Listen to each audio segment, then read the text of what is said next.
est au sommet de son art et de son talent, c'est l'acteur au film à millions. Il sort de Total Recall de Paul Verhoeven, mais surtout du Terminator 2, le jugement dernier de James Cameron, dont vous trouverez des vidéos ici même.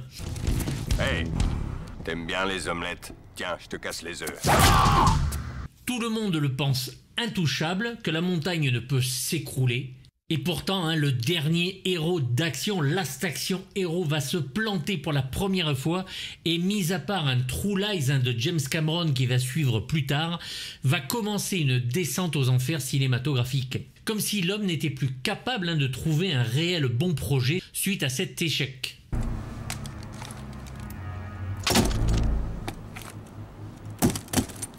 Mais revenons à Last Action Hero, le film est proposé à Steven Spielberg, mais qui est lui trop concentré sur la liste de Schindler, tu m'étonnes, pour accepter. Et Robert Zemeckis est même envisagé.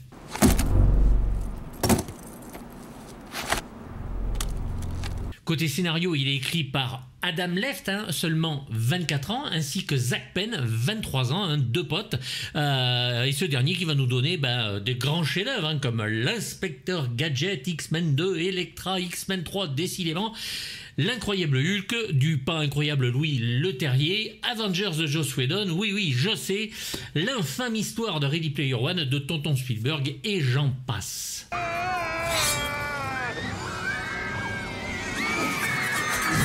Appelé au départ Extremely Violent, puisque le scénar est vraiment très violent, Arnold, à qui l'on pense assez vite, va renommer le film lui-même Last Action Hero. Il va demander énormément de réécriture pour adoucir le projet. Shane Black sera payé $1 million pour le faire, avec David Arnold, son comparse, à qui Black va d'ailleurs filer $200 000 de son million, et vont faire en sorte que les scènes d'action et l'humour y soient accentués.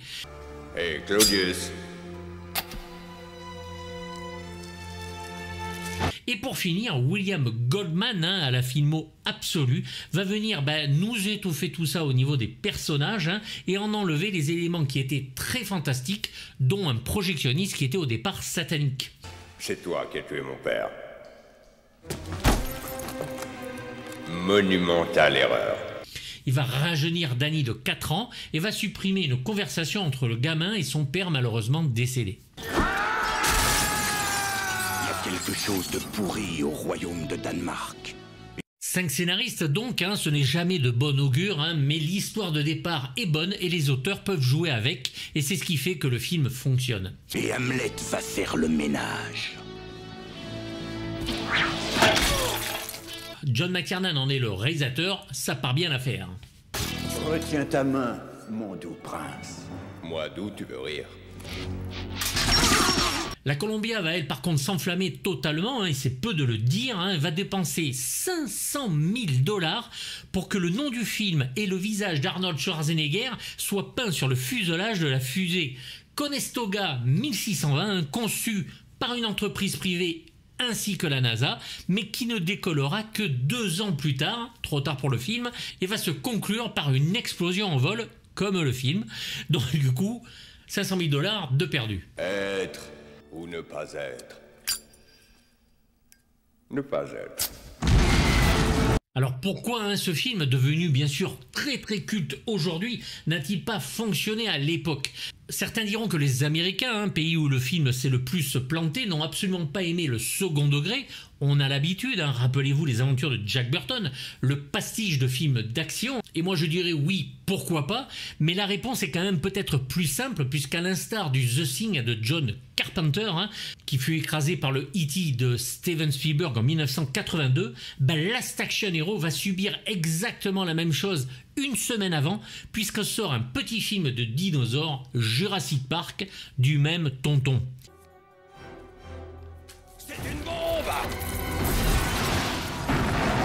Le T-Rex ne fera donc qu'une bouchée d'Arnold, Spielberg écrase tout, encore une fois, et Arnold, acteur et producteur pour la première fois, ce qui est quand même un coup dur pour lui, prend donc dans le fion son véritable premier échec, ainsi que John McTiernan qui était producteur.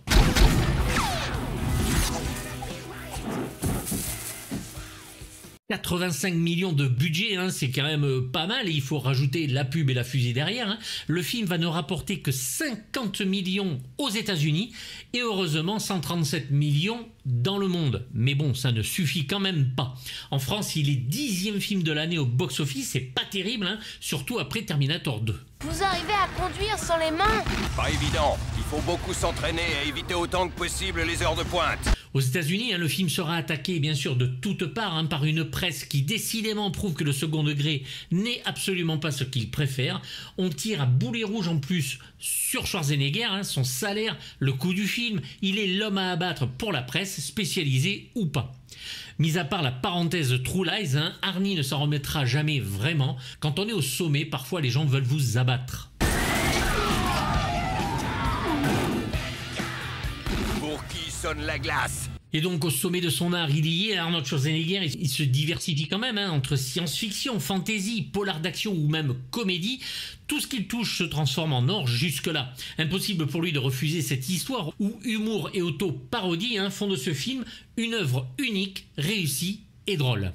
Navré de te décevoir, mais tu n'échapperas pas à tous ces délices qui donnent à la vie toute sa saveur. De tous les stéréotypes possibles hein, au faux raccord, il y en a plein. Tout le cinéma schwarzeneggerien est mis à mal pour notre plus grand bonheur et le sien. Qu'est-ce que tu fais? Tu t'en vas? Je reviendrai. Ha! Tu t'attendais pas à ce que je dise ça, hein? L'acteur est emballé, hein, d'autant que son personnage sort de l'écran hein, pour être confronté à notre monde réel cette fois, quoique, et se voir lui-même en tant qu'Arnold Schwarzenegger, plus méta, c'est impossible. De son côté, Danny, un fan de l'acteur, un jeune garçon plein d'énergie, va faire l'inverse, se retrouver dans un film, celui du héros. La production aurait dû me prévenir qu'on avait prévu un coup de pub. Dites donc, une ressemblance pareille, c'est la première fois que je vois ça. Alors vous me direz, l'histoire n'est pas nouvelle, et c'est vrai, hein, Woody Allen, avec sa rose pourpre du Caire, hein, avait aussi magnifiquement réussi hein, sur le même thème, mais rarement un acteur d'action au sommet de son art prendra ce genre de risque et se parodier à ce point. Il faut peut-être que je le secoue un peu. Mais oui, ma baguette magique aussi, il faut que je la secoue. Arnold hein, aussi a fantasmé comme Danny hein, sur de grands acteurs et de grands noms du cinéma qui va réussir à côtoyer hein, pendant sa carrière John Wayne et Clint Eastwood en tête.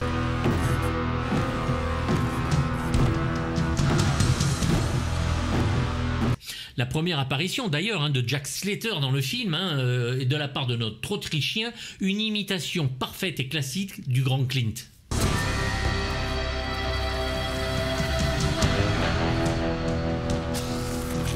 Il ira même jusqu'à faire jouer sa femme, hein, une actrice était prévue au départ, pour rendre l'avant-première du film plus authentique. Fais-moi plaisir, n'essaie pas de placer tes restaurants ou tes clubs de gym dans les interviews.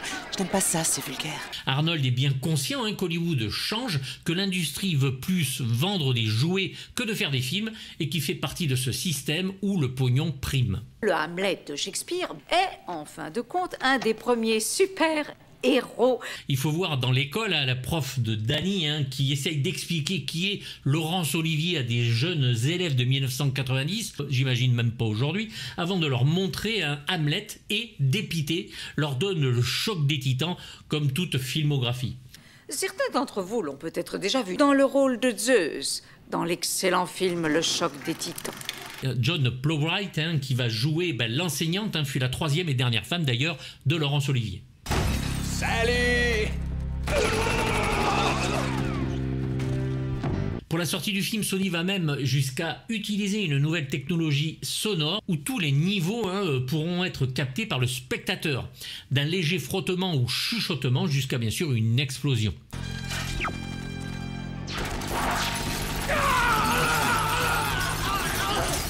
C'est le son SDDS, Sony Dynamic Digital Sound, hein, qui fera péter les oreilles attentives des fans du film. Et même un jeu vidéo adapté du film sortira la même année par Beats Studio et édité par Sony Imagesoft en 93.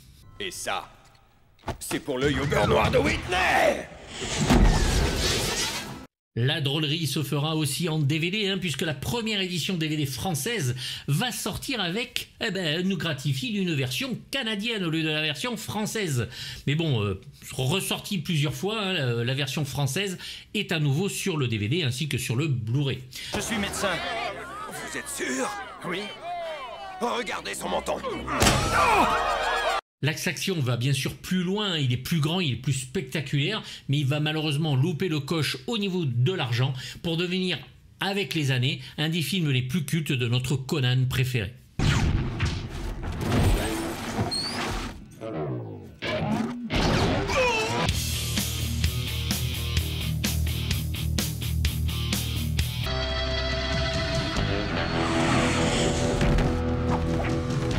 6 ans après Predator, notre Arnold va donc se retrouver à nouveau sous la direction du grand John McTiernan, qui depuis nous aura envoyé dans la gueule Piège de cristal, son À la poursuite d'Octobre Rouge d'après Tom Clancy, et va foirer malheureusement au box-office son Medicine Man avec Sean Connery, qui n'est pas son meilleur film, il est vrai.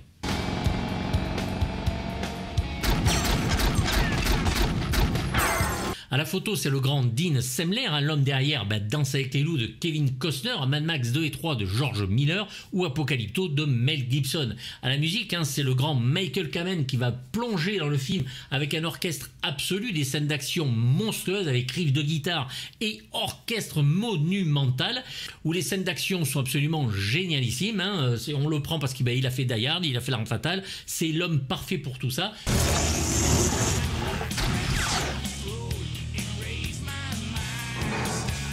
Mélangé avec beaucoup et énormément de chansons, dont le fameux Big Gun d'ACDC, écrit pour le film à la demande d'Arnold Schwarzenegger, qui nous fait même une petite apparition sur scène avec le groupe et qui imite Angus Young dans le clip avec beaucoup moins de talent. Pour Last Action Hero, McTee ne garde pas un bon souvenir du film, il faut le dire. Peut-être que le non-succès y est pour beaucoup. But I certainly should have left after Last Action Hero. Because that was, one of these crazy giant... They're not even movies, it's like you're working for the executives of an amusement park and they're putting in a new roller coaster. C'est un spectacle aussi qui est très familial, c'est ce que veut Arnold pour ainsi atténuer son image qui était très violente à l'époque. Il va alterner avec des films de genre différents comme je le disais et travaille au même moment à l'écriture avec Paul Verhoeven sur le fameux film Les Croisades qui ne se fera malheureusement jamais. Au plus grand désarroi du fan que j'étais alors et encore. Tiens, encore une explosion pour ton film, Danny. Le monde de Last Action Hero va donc être créé pour notre plus grand bonheur avec des personnages d'autres films en caméo. Piqueur, j'ai un partenaire dans les vents, vous allez vous retrouver sur la plage, derrière la plage, vous aurez tout Il y a un certains mots qui m'échappent. Un lieutenant qui hurle à plein poumon, des mannequins à chaque coin de rue. Il y a que des super nanas ici. Tu peux me dire où sont les autres? Et lui qui ne recharge jamais son arme. De même, il y a des faux raccords qui sont légion. La légende dit qu'il y en aurait plus de 90, où pluie et soleil apparaissent et disparaissent en fonction des plans. Bâton de dynamite qui change de nombre en fonction aussi des plans, et j'en passe et des meilleurs. Merde, c'est extrêmement douloureux. Dans la vie réelle, pour Slater, il va déchanter rapidement, les voitures n'explosent pas quand on leur tire dessus, et casser une vitre avec le poing, ça fait mal. Salut Macaille. Les deux mondes vont donc se chevaucher, l'un vrai, glauque, dangereux, et l'autre presque fluo dans sa coloration et rempli de personnages absolument fous, dont même un chat policier en dessin animé ou Humphrey Bogart en image de synthèse. Image de synthèse en noir et blanc d'Humphrey Bogart. Lors de la scène de la poursuite en vélo avec Danny, c'est un hommage à Steven Spielberg et son E.T. qui nous est donné en voyant le jeune garçon sur son vélo passer devant la Lune.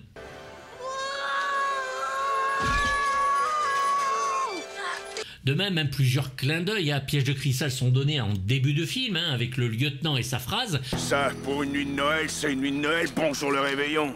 Danny même parle de Piège de cristal et de Carl qui revient à la vie. Enfin bon, bref, tout est fait. Il y a même un petit leitmotiv musical composé par Michael Kamen. Et bien sûr, quand Arnold chute de l'ascenseur, la scène est filmée comme celle de Hans Gruber dans Die Hard.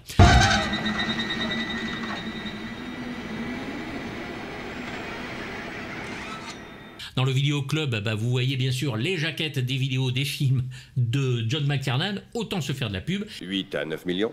Ah! C'est pour ça qu'on a un indicatif pour chaque quartier. Et les deux flics qui explosent avec la maison de Franck sont des clins d'œil bien sûr à L'Arme Fatale et notamment Roger Meurthaud avec son « J'étais à 2 jours de la retraite ». À 2 jours de la retraite. Le réalisateur du faux film Jack Slater 4 est Franco Colombu, un bodybuilder italien ami d'Arnold Schwarzenegger.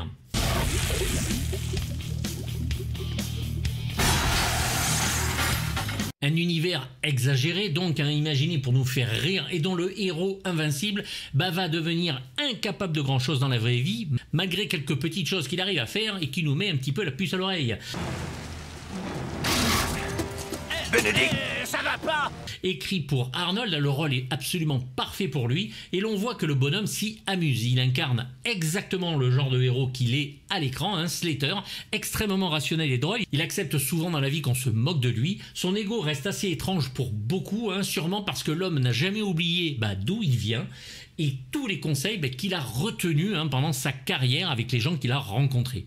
Il va être payé pour ce film 15 millions de dollars, une somme astronomique à l'époque, mais c'est bien payé ne serait-ce que pour l'entendre écorcher son nom pendant tout le film. Oui, extrêmement. Ne suis-je pas le célèbre comique Arnold Albert Schweitzer? Autour de lui, des méchants charismatiques et un nombre considérable de caméos et de références, plus drôles les unes que les autres. Écoute, je n'aime pas du tout ce que tu es. Tu ne m'as jamais fait que du mal.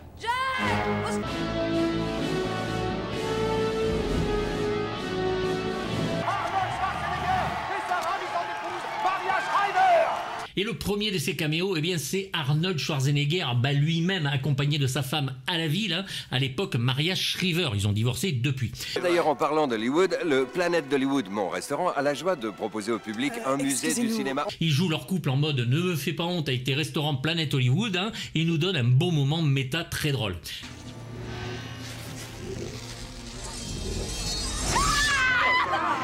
Ian McKellen joue la mort, il va sortir du film Le 7e saut d'Ingmar Bergman, il ressemble assez étrangement à l'acteur Bengt Ekeroth qui jouait le rôle dans le film. En tant que maire de cette ville, je vous supplie de m'écouter. Je sais que nous avons eu quelques frictions, mais l'adjoint du gouverneur est là et... Écoutez-moi. Tina Turner, donc dans son deuxième rôle au cinéma, après Mad Max 3, Au-delà du dôme du tonnerre, joue ici la mère fictive d'un Los Angeles imagé dans ce fameux film Jack Slater. Tu trouves pas qu'elle est beaucoup trop canon pour travailler dans un magasin de vidéos? Oui, tu as tout à fait raison. Nous avons aussi la magnifique Angie Everhart, qui est un mannequin star et actrice sur quelques films, qui va jouer l'employé du vidéoclub. Très jolie madame. Non, je ne suis pas concerné. J'avoue que je ne suis pas fou de ce que fait Arnold, mais... Elle, par contre... James Belushi, qu'on a vu bien sûr dans le double détente de Walter Hill, joue son rôle à l'avant-première du film et balance sur Schwarzenegger en disant qu'il n'aime pas ses films, mais qu'il vient juste pour sa nana qui, elle, est très excitée pour ça et donc il est content parce qu'en revenant, il va ken, il faut dire les choses. C'est gentil d'être des nôtres. Je crois que vous êtes un fanatique de Jack Slater, j'aime trop. J'avoue, j'adore. Oh, oui. Il y a aussi Little Richard, le chanteur. Non, c'est ici. Nom de Dieu, qu'est-ce qui s'est passé? Ouais, attention. On a Chevy Chase qui se fait bousculer avec Damon Wayans par le faux Schwarzenegger Jack Slater. Alors, on est d'accord, ça va se signer. Quoi? Je t'écris la musique de Slater numéro 5. On a MC Hammer et qui lui demande s'il va faire la musique du prochain Jack Slater. Vous êtes un spécialiste du genre, pourriez-vous nous donner votre point de vue? Je ne rate jamais la première d'un film d'Arnold. On a Jean-Claude Van Damme qui nous annonce qu'il ne rate pas une avant-première du film. Et bien sûr, dans le film, en sortant du commissariat, quel est notre bonheur quand nous avons le personnage de Catherine Tramell, souvenez-vous, du film Basic Instinct de Paul Verhoeven. Joué par Sharon Stone, donc qui vient juste pour faire un petit caméo, et le fameux T-1000 joué par Robert Patrick pour Terminator 2, qui sort exactement comme le T-1000 avec sa même démarche que dans le film. Ah, ça te brancherait qu'on aille se dépucer ensemble? Ne me touche pas, c'est compris, ratapouin. Danny DeVito, un comparse de Schwarzenegger sur Jumeau ou Junior, là ici il va faire Whiskers, le chat détective en dessin animé. Non. Non, c'est pas possible. Et Sylvester Stallone va bien sûr apparaître sur une PLV de Terminator 2, le jugement dernier, en lieu et place de Schwarzenegger en tant que héros. Qu'est-ce qui n'est pas possible? Il est fantastique. Il n'a jamais été meilleur que dans ce film. Non mais... Avec donc le fameux croisade que l'on attend de Paul Verhoeven, notre Hollandais violent, Arnold développe aussi en même temps Sergent Rock, qui ne se fera lui non plus jamais, mais a en tête, vu la facilité qu'il a eue d'avoir tous ses caméos sur le film, de se faire un petit film d'action avec plein de guests invités, un gros film bourrin avec des héros comme on les aime. Les Expendables auraient pu voir le jour bien avant. Film au rythme parfait et soutenu par une magie cinématographique comme le ticket de cinéma du jeune Danny qui a été donné par Houdini aux projectionnistes. Il est dommage que le film n'ait pas malheureusement fonctionné. Peut-être que les Croisades et Sergent Rock auraient vu le jour si cela avait été le cas. Gardez votre talon, s'il vous plaît. Reste que le film joue tellement sur énormément de tableaux que pour beaucoup ça passe ou ça casse et le film ne fera certes pas l'unanimité à l'époque et même encore aujourd'hui. Beaucoup reprochent encore au film ses excès, comme beaucoup reprochent encore une fois des choses pareilles sur les films Disney et Sony. Donc comme quoi déjà en 1993 Hollywood et les blockbusters ne faisaient pas bon ménage pour certains. Last Action Hero sera même nommé aux Razzie Awards, donc les pires films, comme pire film et pire réalisateur, ce qui ne gagnera pas. Et encore aujourd'hui, le film a ses détracteurs, c'est absolument hallucinant. C'est mon monde qui est de l'autre côté, c'est ma dimension. J'ai l'impression que la porte est encore ouverte.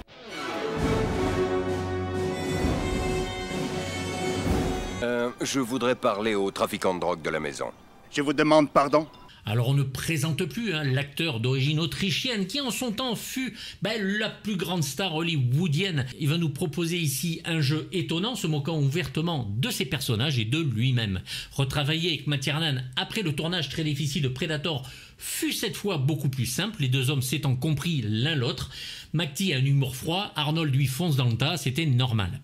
Il n'empêche qu'il est dommage que le non-succès de ce film ne les ait pas fait retravailler ensemble, McTiernan ayant été envisagé sur Sergent Rock, adapté du comics.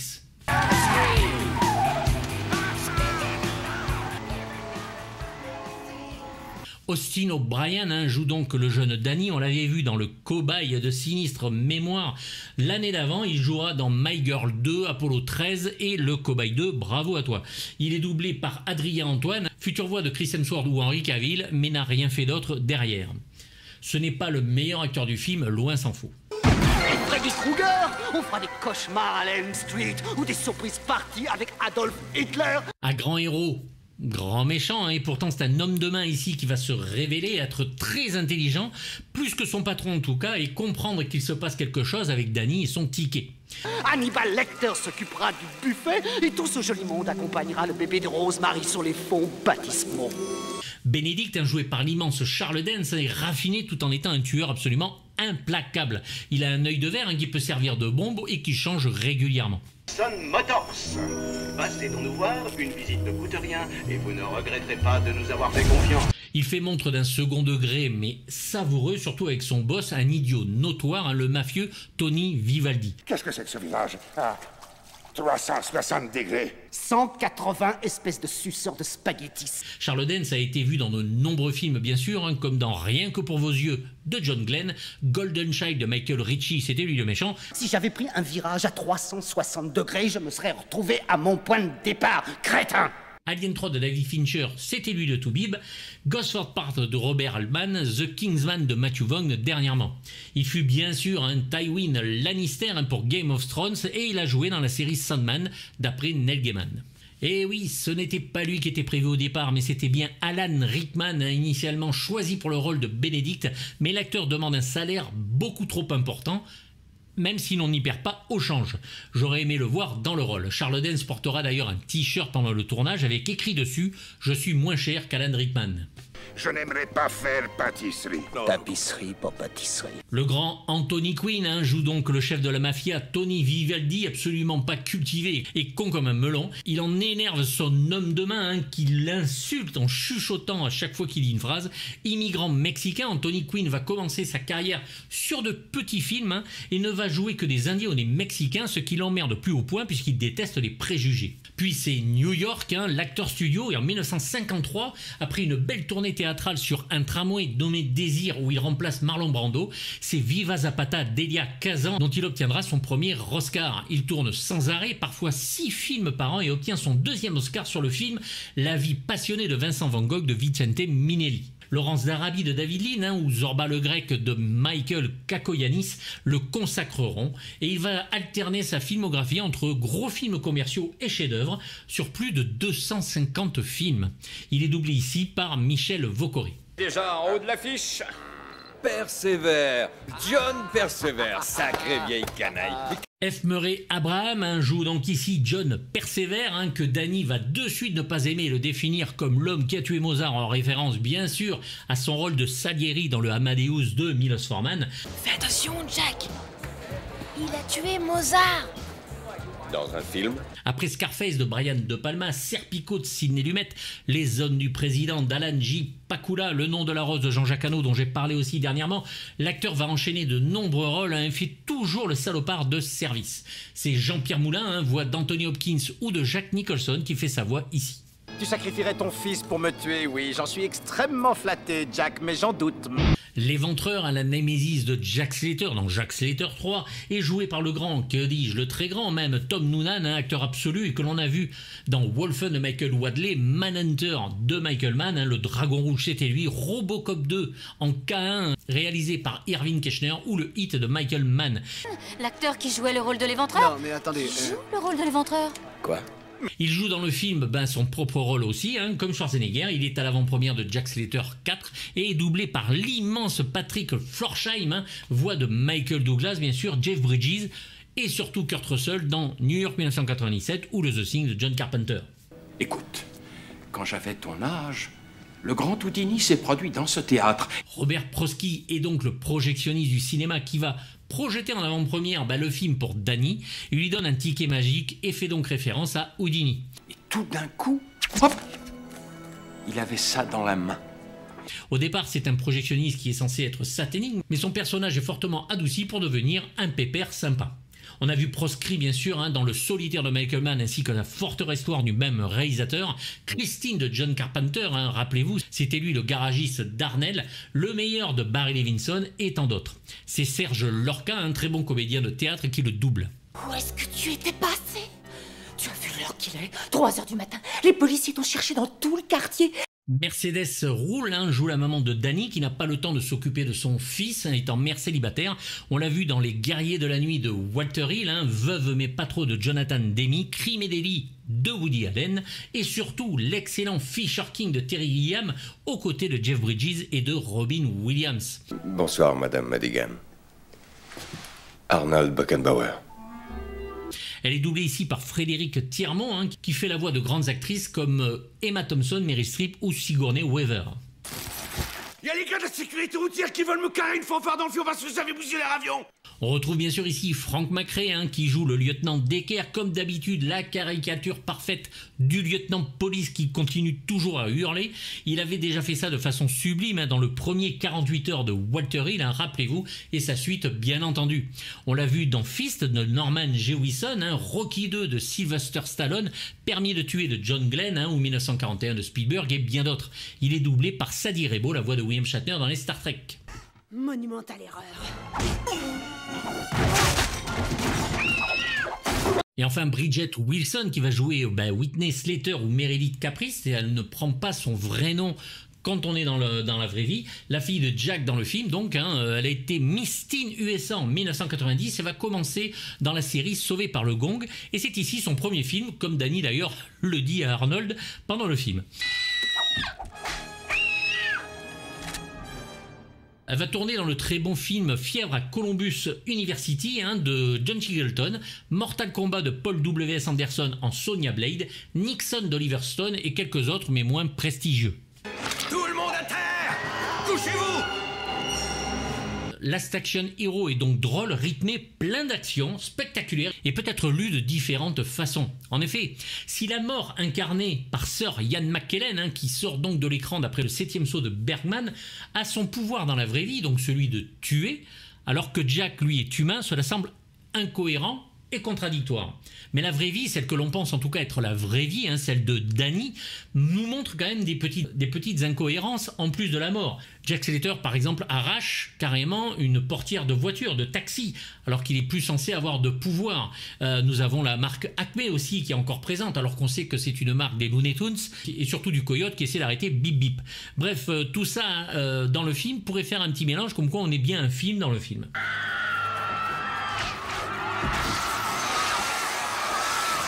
Je ne peux donc bien sûr mettre que 6 poils sur 6, hein, encore une fois un très bon film d'un réalisateur qui manque, où le second degré, la parodie, comme dans les aventures de Jack Burton de John Carpenter, n'aura pas été compris par un public qui préférera un T-Rex, ce qui est plus que compréhensible quand on voit Jurassic Park. Ça remarche. Voilà, dites-moi ce que vous en pensez dans les commentaires, hein. C'est vrai que c'est un film que moi j'adore, il est très culte pour beaucoup, il y a des phrases qui sont excellentes.